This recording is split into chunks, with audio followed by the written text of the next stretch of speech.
Hello, എന്തുണ്ട് വിശേഷം? എല്ലാവരും സുഖമായിരിക്കുന്നു. ഇന്ന് നമ്മൾ നമ്മുടെ സ്പൈഡർ കുട്ടന്മാരുടെ പോട്ടുകൾ, ഗ്ലാസ് പോട്ടുകൾ ക്ലീൻ ചെയ്യാണ് കേട്ടോ. അതിൽ കുറച്ച് നമ്മൾ കളർ സ്റ്റോൺസ് ഇട്ടിട്ടുണ്ടായിരുന്നു, അതുപോലെ തന്നെ മണി പ്ലാന്റും ഉണ്ടായിരുന്നു. അപ്പോൾ അതെല്ലാം ഒന്ന് ക്ലീൻ ചെയ്ത് നമ്മൾ ഒന്നും കൂടി അതിനെ റീഫിൽ ചെയ്യാണ് കേട്ടോ. അതുപോലെ തന്നെ നമ്മുടെ പുതിയ വീട്ടിൽ നമ്മൾ കുറച്ച് ഫ്രൂട്ട്സൊക്കെ നടാനായിട്ട് തീരുമാനിച്ചിട്ടുണ്ട് കേട്ടോ, ഫ്രൂട്ട്സിൻ്റെ പ്ലാന്റുകൾ. അപ്പോൾ അതിനായിട്ട് നമ്മൾ മണ്ണൂത്തി പോയ ടൈമിൽ തന്നെ 10ൽ കൂടുതൽ ഫ്രൂട്ട്സ് നമ്മൾ പർച്ചേസ് ചെയ്തിട്ടുണ്ട്, ഫ്രൂട്ട്സ് പ്ലാന്റുകൾ നമ്മൾ പർച്ചേസ് ചെയ്തിട്ടുണ്ടായിരുന്നു. അപ്പോൾ ഇനിയുള്ള ദിവസങ്ങളിൽ നമുക്ക് ഓരോ ദിവസവും ഓരോ ഫ്രൂട്ട്സ് പ്ലാന്റുകളായിട്ട് നമുക്ക് നടാം കേട്ടോ. നമ്മൾ ഫ്രൂട്ട്സ് ഒരു 4 ഫ്രൂട്ട് നമ്മൾ വീട്ടിൽ മുറ്റത്ത് തന്നെ നമ്മൾ പ്ലേസ് ചെയ്തിട്ടുണ്ട്.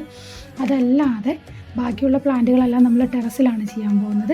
ഇനിയുള്ള ദിവസങ്ങളിൽ ഓരോ ദിവസവും നമുക്ക് ഓരോ ഫ്രൂട്ടുകളായിട്ട് പരിചയപ്പെടാം. എല്ലാവർക്കും നല്ലത് മാത്രം വരട്ടെ.